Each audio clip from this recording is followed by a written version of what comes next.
2 weeks back మనం శిల ప్రభుపాదుల వారి జీవిత చరిత్ర కోసం తెలుసుకున్నాము. ఈరోజు కూడా అందులో కొన్ని ముఖ్యమైన విషయాలు, ప్రభుపాదుల వారి యొక్క స్ఫూర్తి, సహనము, ఆయన యొక్క పాశ్చాత్య దేశాల్లో వివిధ దేశాల్లో ఒక దేశం తర్వాత ఒక దేశం తిరుగుతూ ఈ కృష్ణ చైతన్యాన్ని ఎలా ప్రచారం చేశారు, ఎలా ముందుకు తీసుకెళ్లారు, ఎన్నో వేల మంది భక్తులను ఎలా తయారు చేశారు, 108 మందిరాలను ఎలా నిర్మించారు అన్న విషయంలో కొన్ని విషయాలు ఈరోజు తెలుసుకుందాము. అయితే లాస్ట్ టైం మనం ప్రభుపాదుల వారు జన్మించినప్పటి నుండి ప్రభుపాదుల వారు అమెరికాలో అడుగు పెట్టే వరకు తన యొక్క జీవిత చరిత్రని మనం ముఖ్యంగా తెలుసుకున్నాము. సో చిన్నతనం నుండి ఆయన ఎలా ఒక వైష్ణవ భక్తుడిగా పెరిగారు, కృష్ణ చైతన్యంలో తన యొక్క జీవితం ఎలా మొదలైంది, రాధాకృష్ణులకి ఎలా అర్చన చేసేవారు, రథయాత్ర చాలా చిన్న వయసులోనే 5 సంవత్సరాల వయసు ఉన్నప్పుడే ప్రభుపాదుల వారు 8 రోజుల రథయాత్ర నిర్వహించారన్నమాట. సో అది అప్పట్లోనే కలకత్తాలో బాగా పేరు ప్రఖ్యాతులను తీసుకొచ్చిందన్నమాట. చిన్న వయసులో చిన్న బాలుడు, ఒక 6 సంవత్సరాల బాలుడు 8 రోజులు రథయాత్ర చేయడం అది సాధారణమైన విషయం కాదు. అలాగే ప్రభుపాదుల వారు జన్మించినప్పుడు వాళ్ళ చుట్టుపక్కల ఉండేవాళ్ళు, అలాగే వాళ్ళ అక్కడ జ్యోతిష్కులు ఎవరైతే ఉంటారో వాళ్ళు ఏం చెప్తారంటే, ఈ అబ్బాయి చాలా గొప్ప భక్తుడు అవుతారు, 7 సముద్రాలు దాటి 108 మందిరాలు నిర్మిస్తారు అని చెప్తారనమాట. సో అప్పుడు తల్లిదండ్రులు కానీ వారి కుటుంబ సభ్యులు కానీ అందరూ అంత విశ్వసించలేదు. చిన్న బాలుడు కదా, సో వారికి ఉన్న ఆప్యాయత, ప్రేమ కారణంగా వాళ్ళు అంత విశ్వసించలేదండి. కానీ ప్రభుపాదుల వారికి ఆ మాట గుర్తుంది. అలాగే వారి గురువు గారికి ఇచ్చిన మాట. సో గురువుగారు ఏం చెప్తారు, మొదటిసారి ప్రభుపాదుల వారు వారి గురువుగారిని కలుసుకున్నప్పుడే మీరు పాశ్చాత్య దేశాలకు వెళ్ళాలి, సో మీకు ఆంగ్లం వచ్చు కాబట్టి ఇంగ్లీష్లో చక్కగా ప్రచారం చేస్తూ ఈ భగవద్గీత, భాగవత ధర్మాన్ని పాశ్చాత్య దేశాల్లో ప్రచారం చేస్తే సో ఆంగ్లేయులు వాళ్ళు ఏదైతే పాటిస్తారో అప్పుడు భారతీయులు కూడా ఖచ్చితంగా అనుసరిస్తారు, ఇంకా ఇంకా ఈ కృష్ణ చైతన్యం వ్యాప్తి జరుగుతుందని చెప్పినప్పుడు ప్రభుపాదుల వారు మళ్ళీ 10 సంవత్సరాల తర్వాత దీక్ష తీసుకున్నారు వారి గురువు గారి దగ్గర. సో మొదటిసారి కలుసుకున్నప్పుడే గురువు గారికి ప్రభుపాదుల వారి నుంచి సేవ లభిస్తుందని తెలుసు.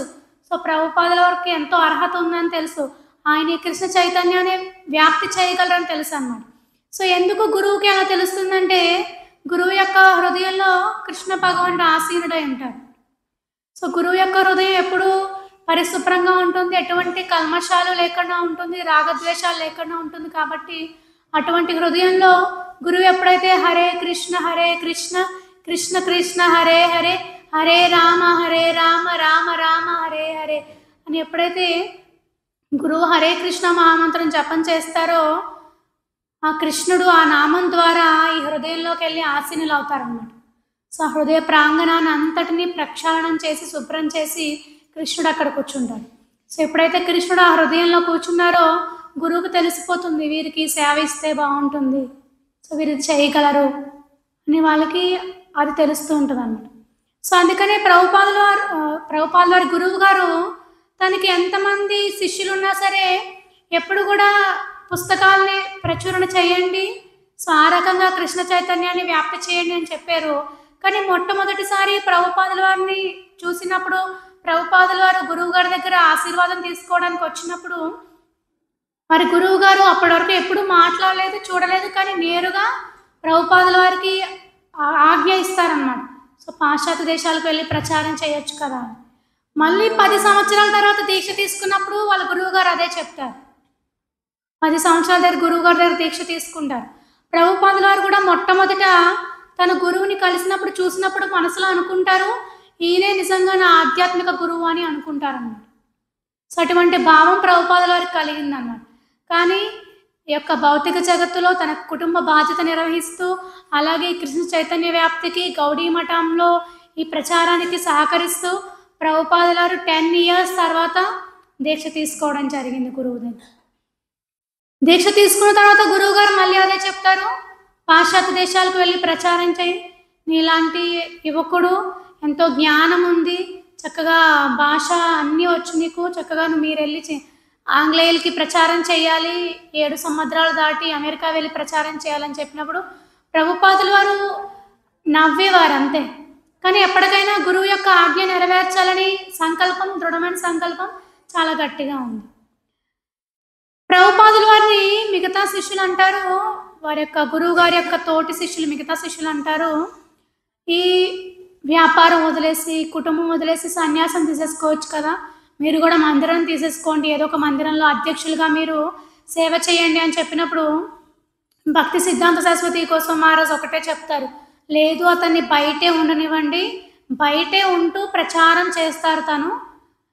సో తన యొక్క ధన సహాయంతో తను వ్యాపారం చేస్తున్నాడు కాబట్టి పుస్తకాలు ఎక్కువ ప్రచురణ చేయగలరు. సో ఆ రకంగా కూడా తను ప్రచారం చేయగలరు అని చెప్పి ప్రభుపాదుల వారి యొక్క గురువు గారు ఎప్పుడు కూడా మందిరంలోకి రమ్మని చెప్పలేదు. సో నీ యొక్క ఉద్యోగం, వ్యాపారం ఇవన్నీ చేసుకుంటూ మీరు ప్రచారం చేయమని చెప్పారన్నమాట. కానీ ప్రభుపాదుల వారి గురువు గారు చివరి రోజులు, ఇంకా ఆయన కొన్ని రోజుల్లో మరణిస్తారనగా మళ్ళీ ప్రభుపాదుల వారికి ఒక లేఖ రాస్తారన్నమాట. సో ఇక్కడ ఈ గౌడీ మఠంలో పరిస్థితులు ఏమీ బాగాలేదు. సో నా యొక్క శిష్యులు నేను చనిపోతే ఎవరెవరు ఏ మందిరాలు తీసుకోవాలి, దేనికి ఆధిపత్యం వహించాలి అని వాళ్ళు ఒకరికొకరు పోట్లాడుకుంటున్నారు.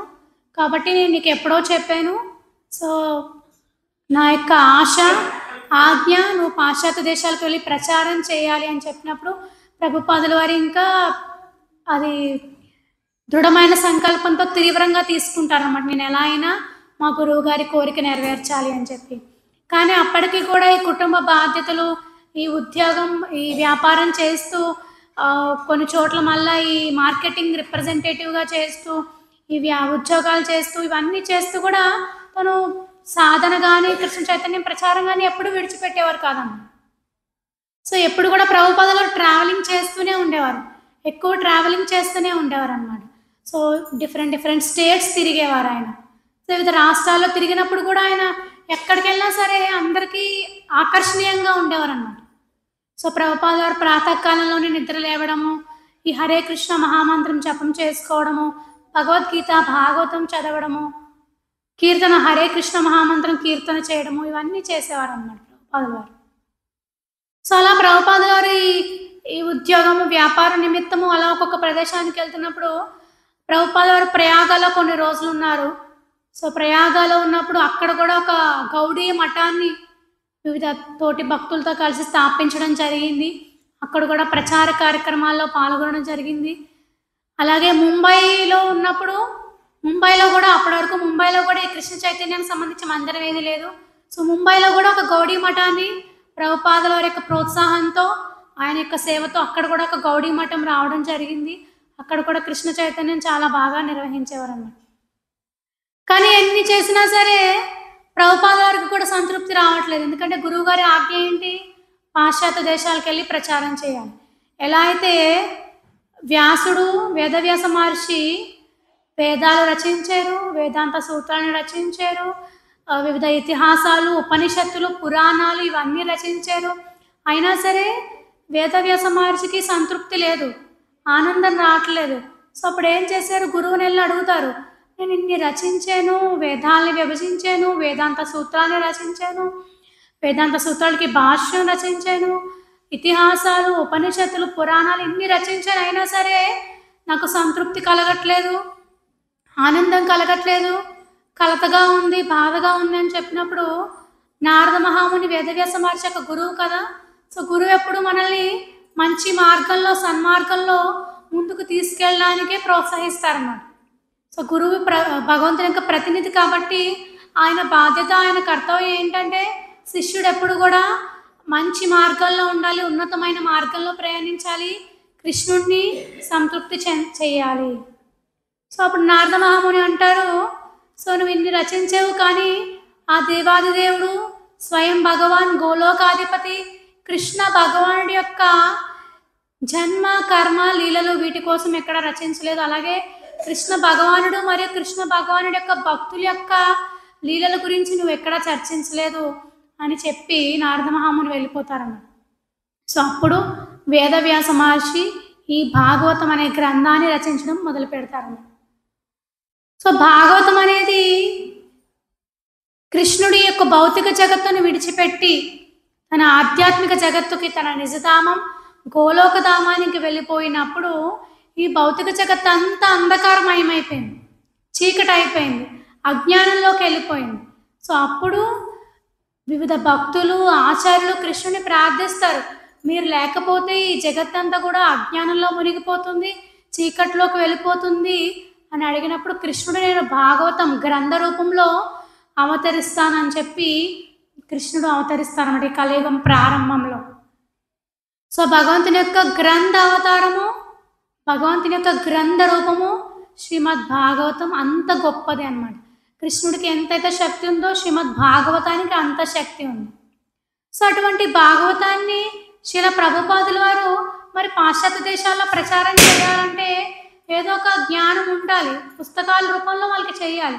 సో తను ఒక మాట చెప్తారు, ఆ వ్యక్తి మర్చిపోవచ్చు, కానీ ఒక పుస్తకం ఇచ్చినప్పుడు ఆ పుస్తకంలో ఉన్న జ్ఞానాన్ని చదువుకుంటూ పఠిస్తూ ఆ వ్యక్తి ఇంకా స్థిరంగా ఆధ్యాత్మిక మార్గంలో ప్రయాణం చేయవచ్చు. సో అంత గొప్ప భాగవత గ్రంథాన్ని 18,000 శ్లోకాలు 12 స్కందాలతో ఉన్న భాగవత గ్రంథాన్ని అప్పటి వరకు సంస్కృతం, బెంగాలీ లాంగ్వేజ్లో ఉంది, ఇంగ్లీష్లో లేదు. సో మొట్టమొదటిసారిగా ప్రభుపాదుల వారు తన గురువు ఆజ్ఞ మేరకు పాశ్చాత్య దేశాల్లో అడుగు పెట్టాలి అని అనుకున్నప్పుడు అంతకన్నా ముందరే భాగవత గ్రంథాన్ని అనువాదం చేయడం మొదలుపెట్టారు. సో సంస్కృతము, వివిధ ఆచార్యులు రాసిన గ్రంథాల నుంచి సంస్కృతం, బెంగాలీలో ఉన్న గ్రంథాన్ని శ్రీమద్ భాగవతాన్ని ఆంగ్లంలోకి అనువదించారన్నమాట. చాలా అద్భుతంగా అనువదించారన్నమాట. సో ప్రభుపాద వారి యొక్క ముఖ్యమైన సేవ ఏంటంటే శ్రీమద్ భాగవతాన్ని అనువాదం చేయడం, అది కూడా వారి గురువు గారి యొక్క కోరిక అన్నమాట.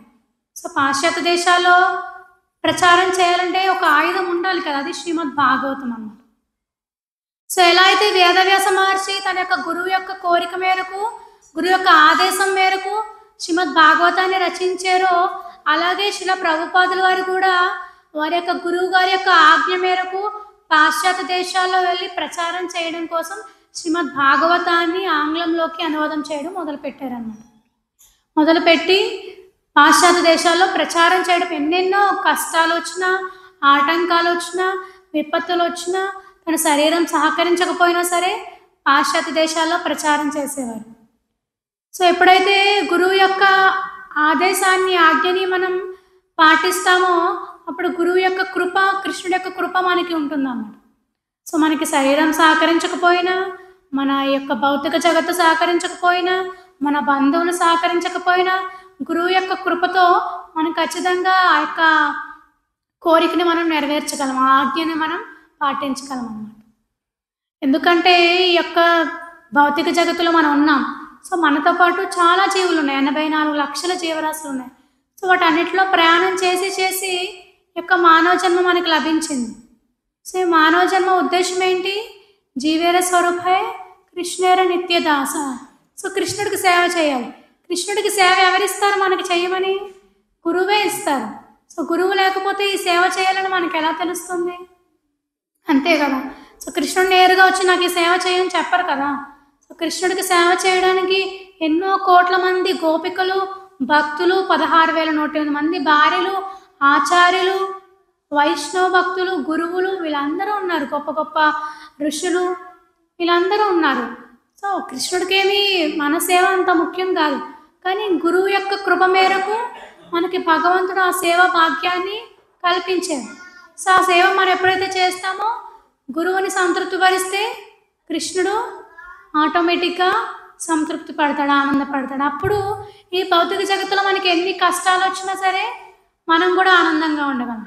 అప్పటి వరకు మన దగ్గర ఎంత ధనం ఉన్నా, ఎంత సంపద ఉన్నా, ఎంత ఐశ్వర్యం ఉన్నా, ఎంత విజ్ఞానం ఉన్నా, ఎంత చదువు ఉన్నా సరే మనకి నిజమైన ఆనందం రాదు. ఎప్పుడైతే మనం గురువు యొక్క ఆదేశాన్ని, ఆజ్ఞని పాటించడానికి ప్రయత్నం చేస్తామో అప్పుడు కృష్ణుడు సంతృప్తి చెందుతాడు అన్నమాట. సో అందుకని ప్రభుపాదుల వారు కూడా తన గురువు ఇచ్చిన సేవని పూర్తి చేయడం కోసం, అమలు చేయడం కోసం తన పాశ్చాత్య దేశాలు వెళ్ళారు. సో అమెరికా వెళ్ళినప్పుడు ప్రభుపాదుల వారి యొక్క వయసు 69 సంవత్సరాలు. 69 సంవత్సరాల వయసులో ఆయన 38 రోజులు ప్రయాణం చేశారు పడవలో, ఆ నౌకలో. ఆ నౌకలో 38 రోజులు సముద్ర ప్రయాణం అంటే అది చాలా కష్టమైన పని. కానీ ఎలా అయినా అమెరికా వెళ్ళాలి అని తను అటువంటి ప్రయాణం గూడా, భయంకరమైన ప్రయాణం గూడా చేయాల్సొచ్చింది. సో 2 సార్లు ప్రభుపాదుల వారికి ఆ యొక్క నౌకా ప్రయాణం చేసినప్పుడు హార్ట్ అటాక్ వస్తుందన్నమాట. అప్పుడు ప్రభుపాదుల వారు చాలా బాధపడతారు. నేను నా కోసం వెళ్ళట్లేదు, కేవలం నా గురువు యొక్క ఆజ్ఞని, చైతన్య మహాప్రభు యొక్క ఆదేశాల్ని, చైతన్య మహాప్రభు యొక్క సూచనల్ని, ఈ యొక్క కృష్ణ చైతన్యాన్ని పాశ్చాత్య దేశాల్లో ప్రచారం చేయడానికి వెళ్తున్నాను. కృష్ణ, నాకు అర్హత ఉంది అనిపిస్తే నన్ను పంపించు, లేదంటే నీ ఇష్టం. నీ చేతిలో నేను ఒక తోలు బొమ్మని, కీలు బొమ్మని, నువ్వు ఎలా ఆడిస్తే నేను అలా ఆడతాను, నువ్వు ఎలా నాట్యం చేయమంటే నేను అలా నాట్యం చేస్తానని చెప్పి ప్రభుపాదుల వారు మార్కెనే భాగవత ధర్మం అని చెప్పి ఒక కవిత రాస్తారన్నమాట ఆ యొక్క నౌకా ప్రయాణంలో ఉన్నప్పుడు. సో ముందు ఏం జరగబోతుందో తెలియదు, ముందు తన భవిష్యత్తు ఎలా ఉంటుందో తెలియదు, తనకి ఎవరైనా సహకారం చేస్తారో లేదో తెలియదు, తనకి ఎవరైనా సేవ చేస్తారా లేదో తెలియదు. కానీ గురువు మీద నమ్మకంతో ఎలా అయినా గురువు యొక్క ఆజ్ఞని పాటించాలి, నెరవేర్చాలని చెప్పి ఆయన ఒక అడుగు వేశారన్నమాట. అయితే అమెరికాలో దిగినప్పుడు కూడా బోస్టన్లో దిగుతారు ప్రభుపాదుల వారు. బోస్టన్లో దిగినప్పుడు కూడా అక్కడ ఇమిగ్రేషన్ డిపార్ట్మెంట్ వాళ్ళు ఈ వెరిఫికేషన్, లగేజ్ ఇవన్నీ వెరిఫికేషన్ చేసినప్పుడు వాళ్ళు ఒకటి అడుగుతారు అన్నమాట. ఎందుకు ఈ వయసులో మీరు వచ్చారు, చాలా మాకు ఆశ్చర్యకరంగా ఉంది అని చెప్పి అడుగుతారు అన్నమాట. ప్రభుపాదుల వారు అంటారు, నేను కృష్ణ ధర్మాన్ని, యొక్క భాగవత ధర్మాన్ని ప్రచారం చేయడానికి వచ్చానని చెప్తాను. సో ప్రభుపాదుల వారు ఎక్కడ చూసినా అందరూ ఈ కాషాయ వస్త్రంలో ఉన్నారు, ఈ సన్యాసిని, సాధువుని చూసి అందరూ నవ్వుకునేవారు. ఎందుకంటే ఈ వయసు 70 సంవత్సరాల వయసు అనేది ఏంటంటే రిటైర్మెంట్ వయసు. చక్కగా ఏదో సాధన చేసుకుంటూ ఏదో టైంకి తిన్నామా లేదా విశ్రాంతి తీసుకున్నామా అనే వయసు.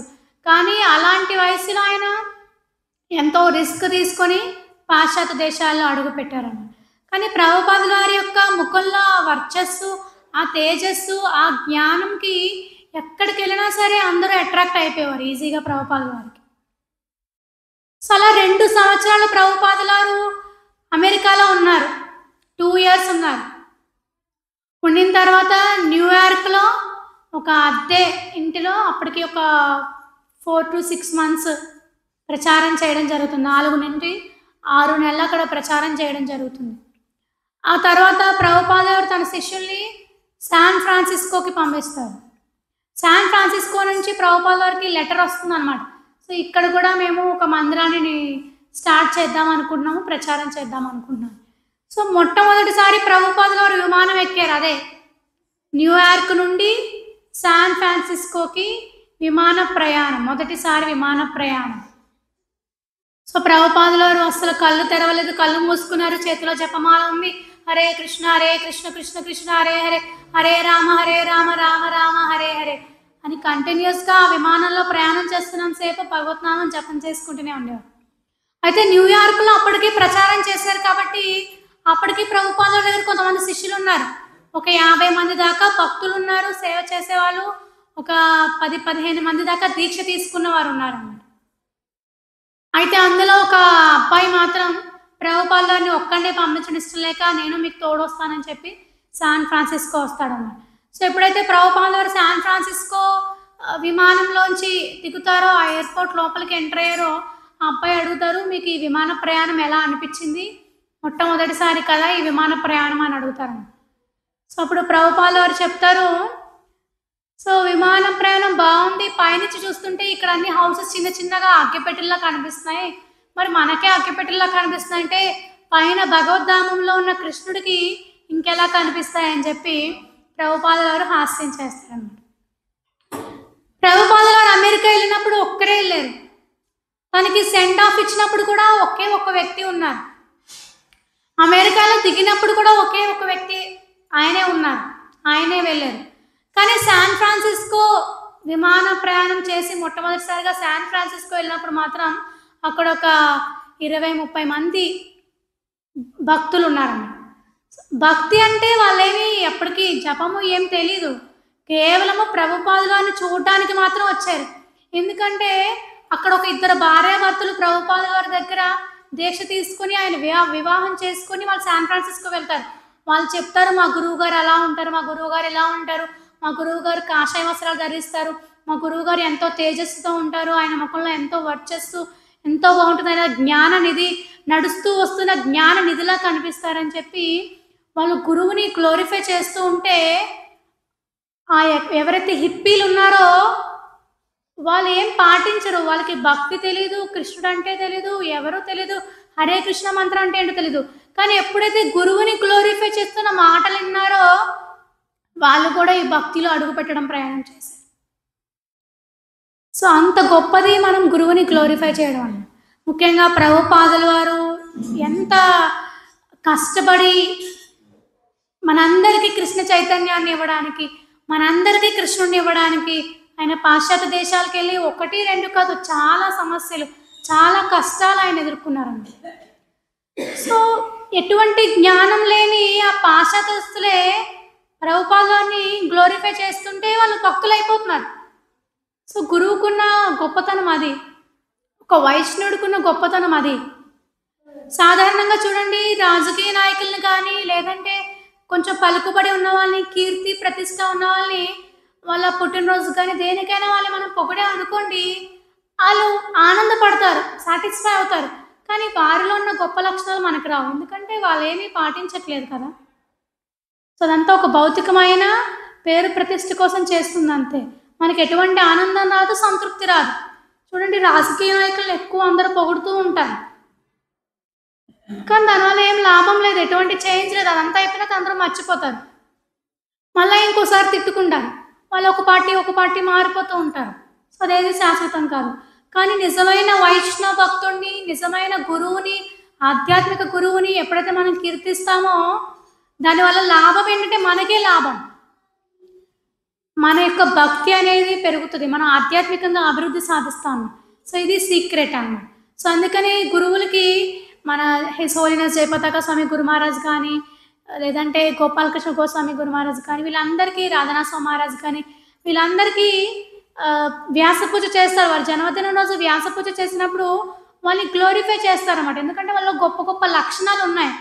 సో ఎప్పుడైతే వాళ్ళని కీర్తిస్తామో ఆ లక్షణాలన్నీ మనకు వస్తాయన్నమాట. సో అలాగే ప్రభుపాదుల వారు శాన్ ఫ్రాన్సిస్కోలో దిగినప్పుడు వాళ్ళందరూ మొట్టమొదటిసారిగా ప్రభుపాదుల వారిని చూసి చాలా ఆనందిస్తారు, ఎందుకంటే అప్పటికే ఆ ఇద్దరు భక్తులు ప్రభుపాదుల వారి కోసం చెప్తూ ఉంటారనమాట. చెప్తుంటే ఆ నిజంగానే గురువుగారు చాలా గొప్పగా ఉన్నారు, చాలా తేజస్సుతో ఉన్నారు, ఆయన చూస్తుంటే చాలా ఆనందం కలుగుతుంది అని చెప్పి వాళ్ళందరూ కూడా చాలా ఆనందపడతారన్నమాట.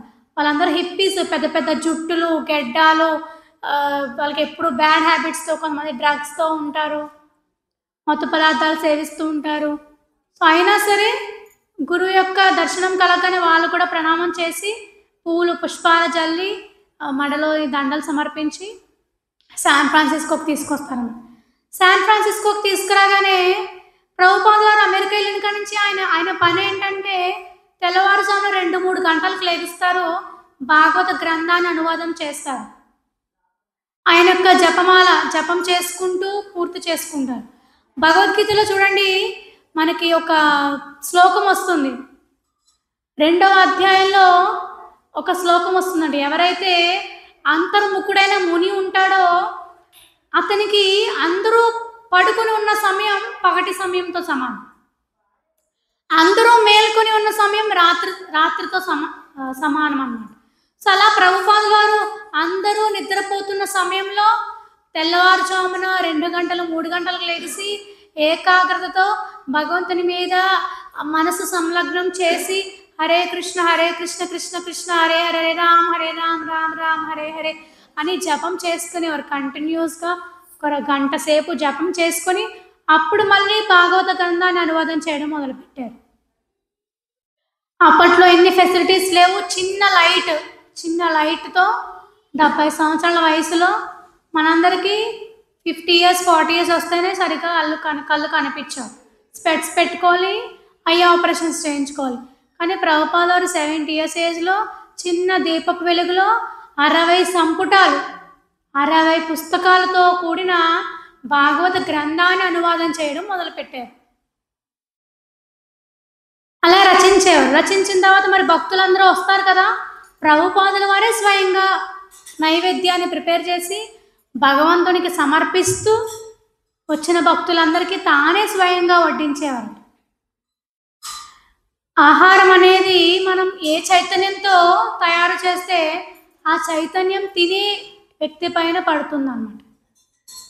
సో మనం భగవద్నామం చేస్తూ భగవంతుని ప్రీతి కలిగించాలి, భగవంతుని సంతృప్తి పరచాలి, భగవంతుడికి నచ్చాలి, ఇది మెచ్చుకోవాలి భగవంతుడని ఆ భావనతో మనం హరే కృష్ణ కృష్ణ కృష్ణ హరే హరే, హరే రామ్ రామ్ రామ్ హరే హరే ఎప్పుడైతే మనం ఆహారాన్ని తయారు చేస్తామో, నైవేద్యాన్ని తయారు చేస్తామో, కృష్ణుడు దాన్ని ఖచ్చితంగా స్వీకరిస్తారు. ఆ ప్రసాదం, ఆ ఉచ్చిష్ట మనం స్వీకరిస్తే మనకి కూడా ఆ భావన కలుగుతుంది, ఆధ్యాత్మిక భావన కలుగుతుంది, మనకు కూడా ఆధ్యాత్మికంగా పురోగతి సాధిస్తాము.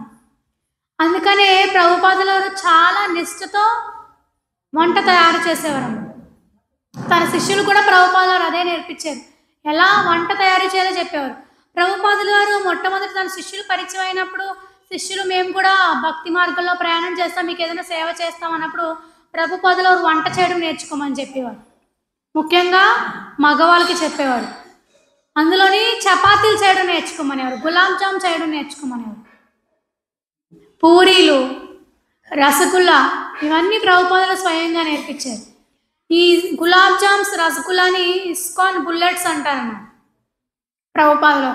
ఎందుకంటే ఈ పాశ్చాత్య దేశాల్లో వాళ్ళకి రుచికరమైన ఆహారం తెలియదు, అసలు ఆహారం అంటే రుచికరమైన ఆహారం తెలియదు, వాళ్ళకి ఆకలి అనేది కూడా తెలియదు. ఎందుకంటే ఎప్పుడు మత్తు పదార్థాలు సేవిస్తూ, ఈ డ్రగ్స్ సేవిస్తూ, ఈ యొక్క మాంసభక్షణ చేస్తూ వీటితో ఉంటారు కదా, వాళ్ళకి నిజమైన ఆకలి అనేది తెలియదు. చాలామంది భక్తులు ఏం చెప్తారంటే, ప్రభుపాదుల వారు పరిచయం అయినప్పుడు ప్రభుపాదుల వారితో ఏం చెప్తారంటే, మాకు నిజమైన ఆకలి అంటే ఏంటో ఇప్పుడు తెలిసింది. ఎప్పుడైతే మనం ఈ చెడు వ్యసనాలకు లోనైపోతామో మనకి ఆహారము, దప్పిక ఇవేం తెలియదు. చూడండి, జ్వరం వచ్చిన వ్యక్తికి ఎలా ఉంటుంది, ఆకలేస్తుందా? ఆకలేదు. అనారోగ్యంతో ఉన్న వ్యక్తికి ఆకలేదు. సో అలాగే వాళ్ళు కూడా ఈ మత్తు పదార్థాలకి బానిసలు అయిపోవడం వల్ల వాళ్ళకి అసలు ఆకలి అంటే ఏంటో తెలియదు. కానీ ఎప్పుడైతే ప్రభుపాదుల వారితో కలిసి హరే కృష్ణ కృష్ణ కృష్ణ హరే హరే, హరే రామ రామ రామ హరే హరే అని భగవద్నామం జపం చేస్తున్నారో, ప్రసాదాన్ని తింటున్నారో, వారు చాలా ఆనందపడిపోతున్నారు. నిజమైన భోజనం చేయడం అంటే ఇదా, ఆకలిలో ఇంత ఆనందం ఉంటుందా, ప్రసాదాన్ని తింటే ఎంత ఆనందం వస్తుందని చెప్పి వాళ్ళు చాలా ఇష్టంగా తినేవారంట. ప్రభుపాదుల వారు కూడా అంతే ప్రేమతో వాళ్ళందరికీ వడ్డించేవారన్నమాట. భోజనం వడ్డించిన తర్వాత కూడా మరి వాళ్ళకి తెలియదు కదా, వాళ్ళు కొత్త వాళ్ళు కదా, ఎవరికి వాళ్ళు తినేసి వెళ్ళిపోయేవారు. ఇన్ని పాత్రలు వచ్చేవి, ప్రభుపాదుల వారు ఒక్కలే శుభ్రం చేసుకునేవారు. ప్రభుపాదుల వారు చాలా ఓపిక 2 years చేసుకున్నారు. 2 సంవత్సరాలు న్యూయార్క్లో ప్రచారం చేసినప్పుడు చేశారు, అన్నీ కూడా తానే స్వయంగా చేసుకునేవారు. కానీ శాన్ ఫ్రాన్సిస్కోలో కూడా భక్తులు ఎవరో చేస్తున్నారు అని అనుకుంటారు కొంతమంది. సో అందరూ కూడా ఏం చేస్తారంటే, అయిపోయింది భజన, అయిపోయింది కథ, అయిపోయింది హారతి, అయిపోయింది ప్రసాదం తినేసాము, అందరూ ఎప్పుడు ఇంటికి వెళ్ళిపోదాం అని అనుకుంటారు కదా. సో మనమందరిలో అలాగే అనుకుంటారు, అక్కడ కూడా అలాగే అనుకునేవారు అనమాట. కానీ ఒక వ్యక్తి ఆలోచించాడు, చాలా నీట్గా ఉంచుతున్నారు కిచెన్ అంతా, ఇంతమంది తింటున్నాము, ఇన్ని వంటలు చేస్తున్నారు, ఇన్ని పాత్రలు వస్తున్నాయి, మరి ఎవరు శుభ్రం చేస్తున్నారు, ఈరోజు నేను చెక్ చేస్తానని చెప్పి ఒక భక్తుడు మాత్రం లాస్ట్ వరకు ఉండిపోయాడు. ఉండిపోయి చూస్తుంటే ప్రభుపాదుల వారు ఒక్కలే అన్ని పాత్రలు క్లీన్ చేసుకుంటున్నారట. 70 years age.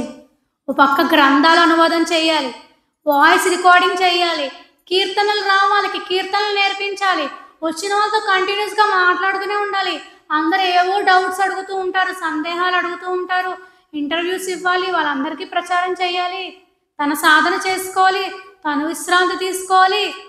ప్రభుపాదుల వారు అప్పుడు పాత్రలు తోముకుంటూ కృష్ణుడు ప్రార్థిస్తున్నారట, కృష్ణ ఎవరైనా పంపించు నా సహాయం చేయడానికని ప్రభుపాదుల వారు ప్రార్థిస్తుంటే, వెంటనే భక్తుడు వచ్చి, మీరు చేయడం నాకు నచ్చలేదు, నేను మీకు సహాయం చేస్తానని చెప్పి వెంటనే ప్రభుపాదుల వారి చేతిలో సామాన్లు తీసుకొని తాను శుభ్రం చేయడం మొదలు పెడతారన్నమాట. సో ఆ రోజు నుండి ప్రభుపాదుల వారు ఎప్పుడైతే కృష్ణుని కోరుకున్నారో, నాకు సహాయం చేయడానికి ఎవరైనా పంపించవా కృష్ణ అని. మరి ప్రభుపాదుల వారు చాలా గొప్ప భక్తుడు కదా, ఆయన కష్టపడితే కృష్ణుడు చూస్తూ ఊడుకుంటాడో చెప్పండి? అది కష్టం కాదు, సేవ. తను ఆల్రెడీ గొప్ప భక్తుడు, అందరినీ ఉద్ధరించాలి, సో అందరికీ సేవ పంచాలి అన్నమాట. సో అది ఆయన కృప. సేవ ఇవ్వడం కృప అన్నమాట. సో ఆ రోజు నుండి భక్తులందరూ ఇంకా జాగ్రత్తగా ఉంటారు. ప్రభుపాదుల వారికి మనం ఏ సేవ చెప్పకూడదు, మనమే అన్నీ చేసుకుంటూ వెళ్ళాలి, అన్నీ అరేంజ్ చేయాలని చెప్పి చాలా బాగా చేసేవారు. ప్రభుపాదుల వారు ఎక్కడైనా చిన్న డస్ట్ ఉన్నా సరే ఒప్పుకునేవారు కాదట. వెంటనే చీపురు తెచ్చి ఆయన తుడిచేసేవారు అన్నమాట. ఆయన తుడుస్తుంటే భక్తులు ఏం చేస్తారు, సిగ్గుపడేవారు. ఇక్కడ డస్ట్ ఉంది, తుడిచేసేవారు. సిగ్గుపడేవారు, లేదు లేదు ఇంకా మేము ఈసారి జాగ్రత్తగా చేస్తాం, మమ్మల్ని క్షమించండి అని ప్రభుపాదులని కోరుకొని ఇంకా ఇంకా మందిరాన్ని శుభ్రంగా ఉంచేవారు. మరి ఇస్కాన్ మందిరాలు అన్నీ ఇంత నీట్గా ఇంత శుభ్రంగా ఉన్నాయంటే దానికి కారణం ప్రభుపాదుల వారు. ప్రతీదీ నేర్పించారు ప్రభుపాదుల వారు. శుభ్రం చేయడం నుండి ఎలా మాట్లాడాలి, ఎలా ప్రచారం చేయాలి, ఎలా ఆహారం నైవేద్యం తయారు చేయాలి, ఎలా భగవంతుడికి భోగా సమర్పించాలి, ఎలా కీర్తన చేయాలి, ఎలా మందిరాల్ని మేనేజ్మెంట్ చేయాలి, మార్కెటింగ్ ఎలా చేయాలి, మార్కెటింగ్ స్కిల్స్ ఇవన్నీ నేర్పించారు ప్రభుపాదుల వారు. మాయాపూర్లో చాలా పెద్ద మందిరం. మాయాపూర్లో ఒక పిచ్చుక వచ్చి ఒక కిటికీ దగ్గర చెత్త అంతా పేరుస్తుందట. భక్తులు చూశారు, పిచ్చుకే కదా అని వదిలేశారట. ప్రభుపాదుల వారు వెళ్ళారు. అది పిచ్చుక అక్కడ చెత్త పెడుతుంది, ఎందుకు పెడుతుందో తెలుసా అని అన్నారు. గూడు కట్టుకోవడానికి పెడుతుంది, అక్కడ నాకు నివాసం ఏర్పరచుకుంటుంది. సో దాన్ని చూసి ఇంకొకరు వస్తారు, అర్జెంటుగా శుభ్రం చేయండి అని ప్రభుపాదుల వారు చెప్పేవారు అన్నమాట.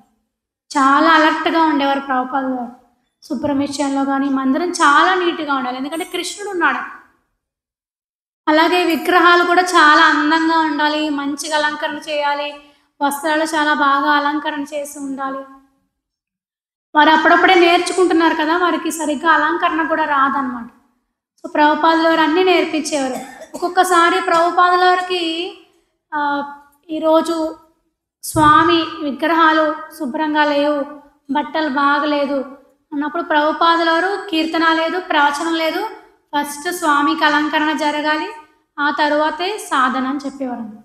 ఎందుకంటే భగవంతుడు శుభ్రంగా లేకపోతే, భగవంతుని మనం అందంగా తయారు చేయకపోతే, అలంకరణ చేయకపోతే మన హృదయం ఎలా శుభ్రపడుతుంది చెప్పండి? శుభ్రపడదు కదా. సో అలా ప్రభుపాదుల వారు ప్రతీదీ నేర్పించేవారండి. అయితే శాన్ ఫ్రాన్సిస్కోలో ప్రభుపాదుల వారు వెళ్ళిన తర్వాత ఆయనకు అనారోగ్యం అస్సలు బాగాలేదు. ఎందుకు బాగాలేదంటే ప్రభుపాదుల వారు ప్రభుపాద డ్యాన్స్ అంటారనమాట. సో ప్రభుపాద ఇలా 2 చేతులు పైకెత్తి హరే కృష్ణ కృష్ణ కృష్ణ హరే హరే హరే రామ రామ రామ హరే హరే. ప్రభుపాద డ్యాన్స్, ప్రభుపాద స్టెప్స్ అంటారనమాట. సో ప్రభుపాద అలా 2 చేతులు పైకెత్తి హరే కృష్ణ మంత్రం చేస్తూ గెంతుతూ ఉంటారన్నమాట, స్టెప్స్ వేస్తూ ఉంటారు. సో శిష్యులందరూ కూడా దాన్ని అనుసరిస్తూ ఉంటారు. ప్రభుపాద ఒక్కొక్కసారి ఎలా అంటే గంట సేపు కూడా అలా డ్యాన్స్ చేసేవారట. ఎంత వయసు ఆయనకి? 72 వచ్చేసినాయి అప్పటికి. మరి 72 సంవత్సరాల వయసులో అలా గెంతుతూ ఉంటే ఎలా ఉంటుంది ఆరోగ్యం చెప్పండి? కొంచెం ఆరోగ్యం నలత జరిగింది ఆయనకి. సమ్ హార్ట్ లేదా పెయిన్, కొంచెం హృదయం అనేది వీక్గా జరిగింది, హార్ట్ స్ట్రోక్ లాంటిది. సో వెంటనే శిష్యులు తీసుకెళ్ళి ప్రభుపాదని హాస్పిటల్లో జాయిన్ చేస్తారు. సో హాస్పిటల్లో ఉన్న తర్వాత ప్రభుపాద అప్పటి వరకు ఆయుర్వేద మందులే వాడేవారు. చాలా రేర్ కేసెస్లో ప్రభుపాద ఈ అలోపతి మెడిసిన్స్ యూస్ చేసేవారు అన్నమాట. అయితే ఈ డాక్టర్స్ వచ్చి ఆ ఇంజెక్షన్ చేయడము, ఈ ఇంజెక్షన్స్ చేయడము, సెలైన్స్ ఎక్కించడము, ఏవో పెద్ద పెద్ద ఈ పెయిన్ కిల్లర్స్ ఇవన్నీ ఇచ్చేయడంతో ప్రభుపాద తట్టుకోలేకపోయారు. అవన్నీ చూసి భయపడిపోయారు. డాక్టర్స్ వచ్చి మధ్యలో ఇంజెక్షన్ చేస్తున్నప్పుడు మీరేంటి ఈ డ్రెస్లో ఉన్నారు, మీరెవరు, మీరు దేనికోసం ఇక్కడికి వచ్చారని అడిగినప్పుడు ప్రభుపాద ఆ నీరసంలో కూడా అంత ఆరోగ్యంగా బాగోపోయినా నేను కృష్ణుడి కోసం చెప్పడానికి వచ్చాను, భాగవత ధర్మాన్ని చెప్పడం కోసం వచ్చానని చెప్పినప్పుడు వాళ్ళు వినేవారు కాదట. లేదు తర్వాత అని చెప్పేవారు. అంటే ఆయన ఆ స్టేజ్లో ఉన్నప్పుడు కూడా కృష్ణుడి కోసం చెప్పడానికి ఆసక్తి చూపించారన్నమాట, సమయాన్ని విడిచిపెట్టేవారు కాదన్నమాట. అయితే ప్రభుపాదుల వారు ఇంకా శిష్యులతో చెప్తారు, ఒకరోజు ఒక డాక్టర్ వచ్చి నడుముకి చాలా పెద్ద ఇంజెక్షన్ చేయాలి, దాన్ని ఏమంటారు ఈ మత్తు టైప్లో ఏదో ఉంటుంది ఇంజెక్షన్, సో దాంతో ఎక్కిస్తారన్నమాట.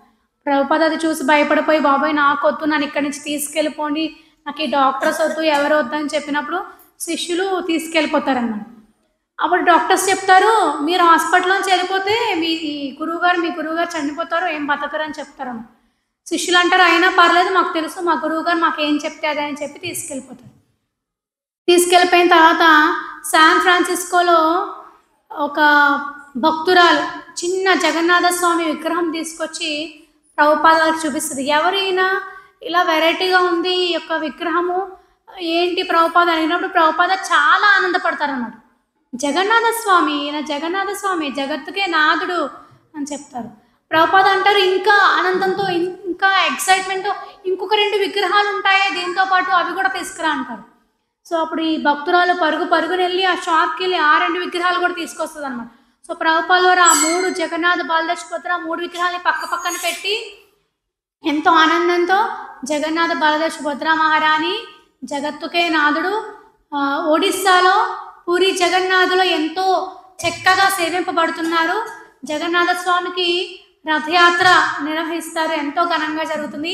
మనం కూడా ఇక్కడ రథయాత్ర నిర్వహిద్దామని చెప్పి ప్రభుపాద వారు అంటారనమాట. సో అప్పుడు వెంటనే అక్కడున్న భక్తులను అడుగుతారు, ఈ విగ్రహాలు, ఇలాంటి విగ్రహాలు ఇంత పెద్ద సైజ్ తయారు చేయాలి, ఎవరు తయారు చేస్తారని అడుగుతారన్నమాట. సో అందులోని శ్యామసుందర్ అనే ఒక భక్తుడు, నాకు విగ్రహాలు తయారు చేయగలను, నేను వుడ్ వర్క్ చేయగలను అని చెప్తారు. సో వెంటనే అతను మొదలు పెడతారు. అలాగే జయానంద ప్రభు అని చెప్పి ఆయన్ని రథం చేయమని అడుగుతారన్నమాట. మామూలుగా మొదటిసారి శాన్ ఫ్రాన్సిస్కోలో రథయాత్ర జరిగినప్పుడు ఒక టెంపరరీ వెహికల్ లాంటి దాని మీద సెట్టింగ్ వేసి డెకరేషన్ చేసి రథయాత్ర చేస్తారు. కానీ ప్రభుపాద అంటారు, నెక్స్ట్ ఇయర్ రథయాత్ర జరిగినప్పుడు పెద్ద రథం ఉండాలి, 3 రథాలు ఉండాలి, స్వామి చాలా చక్కగా అలంకరింపబడి ఉండాలి, పువ్వులతో అలంకరింపబడి చేయాలని చెప్పి చెప్తారన్నమాట. సో అయితే రథయాత్ర జరుగుతుంది, కానీ ప్రభుపాదకి ఆరోగ్యం బాగాలేదు కదా. సో అప్పటికి చాలా నీరసంగా ఉంది, ఆయనకి హార్ట్ వీక్గా ఉంది. సో డాక్టర్స్ రెస్ట్ తీసుకోమని చెప్పారు.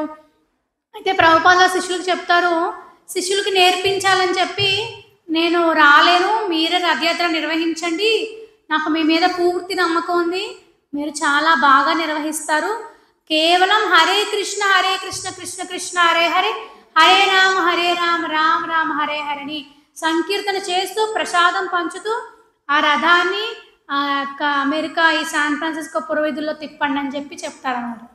సో తిప్పినప్పుడు రథము ప్రభుపాద వారు ఎక్కడైతే నివసిస్తున్నారో ఆ ప్రదేశానికి కొంచెం దూరంలో వచ్చి ఆగుతుంది అనమాట. ఇప్పుడు ప్రభుపాద వారు వెంటనే రథం దగ్గరికి వెళ్ళి చాలా ఆనందిస్తారనమాట. ఎందుకు ఆనందిస్తారంటే అమెరికా వాళ్ళకి జగన్నాథ స్వామి అంటే ఎవరో తెలియదు, కృష్ణుడు అంటే ఎవరో తెలియదు, అసలు రథయాత్ర అంటే ఏంటో తెలియదు. సో అటువంటి వాళ్ళతో రథయాత్ర చేయించడం అనేది గొప్ప విజయం, చాలా గొప్ప విజయం అనమాట. సో ఆ రథాన్ని ఒక 200 మంది 300 మంది అనుసరిస్తూ వస్తున్నారు. అది వాళ్ళకి విజయం, ఎందుకంటే మొదటిసారి కాబట్టి వాళ్ళు చేయడం ఆ రథయాత్ర. సో ప్రభుపాద చాలా ఆనందపడతారు. అక్కడున్న భక్తులందరినీ హగ్ చేసుకొని ఆలింగనం చేసుకుని, మీరు చాలా బాగా నిర్వహిస్తున్నారు, ఇంకా ఇంకా ఘనంగా మనం చెయ్యాలి, ప్రసాద వితరణ బాగా చేయాలని చెప్పి ప్రభుపాద గారు చెప్తారన్నమాట. ఆ తర్వాత ప్రభుపాద గారికి వీసా గడువు కూడా పూర్తవడంతో 2 ఇయర్స్ తర్వాత అమెరికా వస్తారు ప్రభుపాద గారు. ఢిల్లీ వస్తారు. ప్రభుపాదతో పాటు కీర్తనానంద అనే ఒక శిష్యుడు వస్తారు. సో ప్రభుపాదుల వారి తర్వాత తన యొక్క శిష్యుల్లో మొట్టమొదటి సన్యాస దీక్ష తీసుకుంది ఆయనే, కీర్తనానంద ప్రభుజీ ఆ మహారాజా తీసుకున్నారు. సో ఆయన కూడా ఈ భారతదేశము ఈ బృందావని అని చూసి చాలా ఆనందపడతారన్నమాట. ప్రభుపాద బృందావనం తీసుకెళ్తారు. సో అప్పటికి 2 సంవత్సరాలు అమెరికాలో ఉండి ఈ యొక్క కృష్ణ చైతన్యాన్ని ప్రచారం చేశారు. ఈ యొక్క భారతదేశంలో అంతటా వ్యాపించింది. ఈ భారతదేశం నుంచి ఒక సన్యాసి వెళ్ళి పాశ్చాత్య దేశాల్లో ఈ భగవత ధర్మాన్ని బోధిస్తున్నారని ఆ విషయం తెలిసింది. సో ప్రభుపాద ఎప్పుడైతే ఇండియా వచ్చారో అందరూ అడుగుతున్నారు, మా మందిరంలో ప్రవచనం చెప్పండి అని అడుగుతారు అన్నమాట. సో ప్రభుపాద అంటారు, నాకు ఆరోగ్యం బాగాలేదు, నా శిష్యుడు వచ్చి ప్రవచనం చెప్తారంటారు. సో తన శిష్యుడిని, తన పాశ్చాత్య శిష్యుడిని, ఆ అమెరికన్ని కీర్తనానందని ఆ మంత్రాలను పంపిస్తారన్నమాట, ప్రవచనం చెప్పడానికి పంపిస్తారు. సో ఇది ఇంకా ఆకర్షణీయంగా ఉంది. ఒక ఆంగ్లేయుడు వచ్చి భారతదేశంలో కృష్ణుని కోసం, భగవద్గీత కోసం చెప్పడం ఇది చాలా గొప్ప ఆశ్చర్యంగా ఉంది. అందరూ చాలా ఆనందించేవారు అనమాట. ఇంకా ఇంకా అందరూ పిలుస్తున్నారు ఆ శిష్యుడిని అనమాట. సో ప్రభుపాద గారి గురువు గారి ఉద్దేశం ఇది. పాశ్చాత్య దేశాల్లో ఎప్పుడైతే ప్రచారం జరుగుతుందో ఆ పాశ్చాత్య దేశస్తులు ఈ భారతదేశం వచ్చి ప్రచారం చేస్తే భారతదేశస్తులకి సిగ్గు వస్తుంది. మన ధర్మాన్ని, సనాతన ధర్మాన్ని మనం విడిచిపెట్టాము, వాళ్ళు పాటిస్తున్నారు, ఇప్పటి నుంచైనా మనం కూడా పాటించాలని చెప్పి ఈ సనాతన ధర్మాన్ని, విడిచిపెట్టిన ధర్మాన్ని ఈ భారతదేశస్తులు పాటిస్తారు, ఆచరిస్తారని చెప్పి ప్రభుపాద గారి గురువు గారి ఉద్దేశం అదే అన్నమాట. సో ప్రభుపాద గారి గురువు గారి కోరిక తీరింది. సో ఆయన పాశ్చాత్య దేశాలు వెళ్ళారు, ప్రచారం చేశారు. అప్పటికే 2-3 మందిరాలు ఉన్నాయి, 2-3 ప్రదేశాల్లో మందిరాలు ఉన్నాయి. అలాగే భారతదేశం వచ్చారు.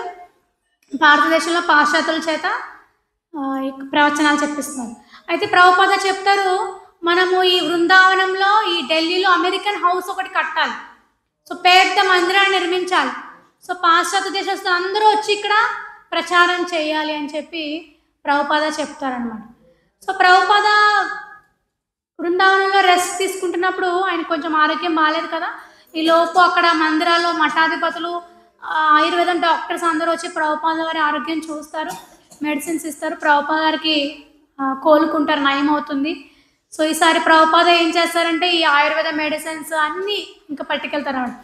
పాశ్చాత్య దేశాల్లో ఉన్న శిష్యుల కోసం ధోతీలు, అక్కడ ఆడవాళ్ళ కోసము ఈ కాటన్ చీరలు, విగ్రహాలు, జపమాలలు ఇవన్నీ ప్రభుపాద పట్టుకెళ్తారనమాట. సో ప్రభుపాద ఎందుకు వెళ్ళిపోతారంటే ప్రభుపాద చెప్తారు, ఒక్కొక్క శిష్యులకి ఒక్కొక్క ప్రాంతంలో మీరు ప్రచారం చేయాలి. బోస్టన్, శాన్ ఫ్రాన్సిస్కో, న్యూయార్క్, అలా నార్త్ అమెరికా, ఇలా డిఫరెంట్ ప్రదేశాల్లో ప్రభుపాద ప్రచారం చేయమని ఆదేశాలు ఇస్తారన్నమాట. సో శిష్యులకి ఇంకా ట్రైనింగ్ ఇవ్వాలనిపించింది ప్రభుపాదలో. వాళ్ళకి ప్రచారం చేయమని చెప్పాను, కానీ ఇంకా వాళ్ళకి ట్రైనింగ్ ఇవ్వాలని చెప్పి ప్రభుపాద కూర్చొని వాళ్ళకి ఎలా కీర్తన చెయ్యాలి, ఎలా ప్రవచనాలు చెప్పాలి, ఎలా ఈ సంస్కృత శ్లోకాలు చదవాలి, మేనేజ్మెంట్ స్కిల్స్ ఎలా ఉండాలి, ఈ పెద్ద ఉత్సవాలు ఎలా చేయాలి, ఈ సండే లవ్ ఫీస్ట్, మన ఆదివారం సత్సంగం ఎలా అయితే జరుపుకుంటున్నామో అక్కడ సండే లవ్ ఫీస్ట్, ఇవన్నీ ఎలా జరపాలి అని చెప్పి ప్రభుపాద అన్ని స్వయంగా నేర్పించేవారు అనమాట. ఇవన్నీ చేసిన తర్వాత ప్రభుపాద కొంతమంది శిష్యులు లండన్ పంపిస్తారు. సో లండన్లో కూడా స్టార్టింగ్లో చాలా కష్టపడతారు మందిరం నిర్మాణానికి. ఈ యొక్క కృష్ణ చైతన్యం ఒక సత్సంగం ఏర్పాటు చేయడానికి చాలా కష్టపడతారు. కానీ తర్వాత చాలా అభివృద్ధి చెందుతుంది. ఎన్నో ఎకరాల ప్రదేశంలో ఒక పెద్ద మందిరం నిర్మించడం జరుగుతుంది. సో ప్రభుపాద గారు లండన్ కూడా వెళ్తారన్నమాట. సో దీంతో నేను ఆపేస్తాను. సో ప్రభుపాద గారు అమెరికా వెళ్ళినప్పుడు ఒక్కరే వెళ్ళారు. అమెరికా నుంచి, న్యూయార్క్ నుంచి శాన్ ఫ్రాన్సిస్కో వెళ్ళినప్పుడు కూడా ఒక శిష్యుడితో మాత్రమే వెళ్ళారు. కానీ లండన్ వెళ్ళేసరికి, లండన్లో విమానంలో దిగేసరికి ప్రభుపాద గారు విమానం దగ్గరికి కారు వచ్చేసిందట. గొప్ప ప్రముఖ వ్యక్తులు, ఏదంటే సెలబ్రిటీస్, వీళ్ళకి ఇవ్వాల్సిన మర్యాద ప్రభుపాద గారికి శిష్యులు ఇప్పించారు. లండన్లో డైరెక్ట్గా విమానాశ్రయంలోకే వచ్చేసిందంట. వచ్చేస్తే విలేకరులు, వాళ్ళతో పాటు విలేకరులు కూడా ఉన్నారనమాట. విలేకరులు ఇంటర్వ్యూ చేస్తున్నారు. ఇంటర్వ్యూ చేసిన తర్వాత ఎంతమంది వచ్చారనుకున్నారు? 200 మంది శిష్యులు వచ్చారు ప్రభుపాద వారిని రిసీవ్ చేసుకోవడానికి లండన్లో. సో అప్పుడు ప్రభుపాద వారిని ఆ యొక్క న్యూస్ రిపోర్టర్ అడుగుతున్నారు, మీకు ఎలా అనిపిస్తుంది, మీకోసం ఇంతమంది భక్తులు వచ్చారు కదా మిమ్మల్ని రిసీవ్ చేసుకోవడానికి అని అంటారు. సో అప్పుడు ప్రభుపాద చెప్తారు, నా శిష్యులు చాలా మంచి వాళ్ళకి నా మీద ఉన్న ప్రేమ భక్తితో ఇలా నన్ను స్వాగతం పలుకుతారు. ఇక్కడే కాదు, నేను ఎక్కడికి వెళ్ళినా ఇలాగే వాళ్ళు స్వాగతం పలుకుతారని చెప్పి ప్రభుపాద గారు సింపుల్గా సమాధానం చెప్తారన్నమాట. సో అలా ప్రభుపాద గారు చాలా చక్కగా ఓర్పు సహనంతో ప్రచారం చేస్తారు. ఎన్నో ఒడిదుడుకులు ఎదుర్కోవాల్సి వచ్చింది. ఆయన ఏమి సులభంగా ఏమీ ప్రచారం చేయలేదు, ఎన్నో కష్టాలను ఆయన ఎదుర్కొన్నారు. అలాగే వాళ్ళ శిష్యులు కూడా అదే నేర్పించారు. సో ఇటువంటి సమస్య వచ్చినప్పుడు, కష్టాలు వచ్చినప్పుడు కూడా మన ఈ కృష్ణ చైతన్య ప్రచారాన్ని విడిచిపెట్టకూడదని చెప్పి ప్రభుపాద తన శిష్యులకు నేర్పిస్తారు. సో ప్రభుపాద గారి జీవిత చరిత్ర మనం అందరం తెలుసుకోవాలి. ప్రభుపాద గారిని మనం ఎక్కువ గ్లోరిఫై చేస్తూ ఉండాలి. సో ఆయనలో ఉన్న గొప్ప గొప్ప లక్షణాలు మనలో ఒక 1% అయినా వస్తే మనం ఈ యొక్క ఆధ్యాత్మిక మార్గంలో కృష్ణ చైతన్యంలో స్థిరంగా ఉంటామన్నమాట. సో అందరూ జగద్గురు శిల ప్రభుపాదని ప్రార్థించండి. జగద్గురు శిల ప్రభుపాదకి, శిల గురుదేవ్కి. సో ప్రభుపాద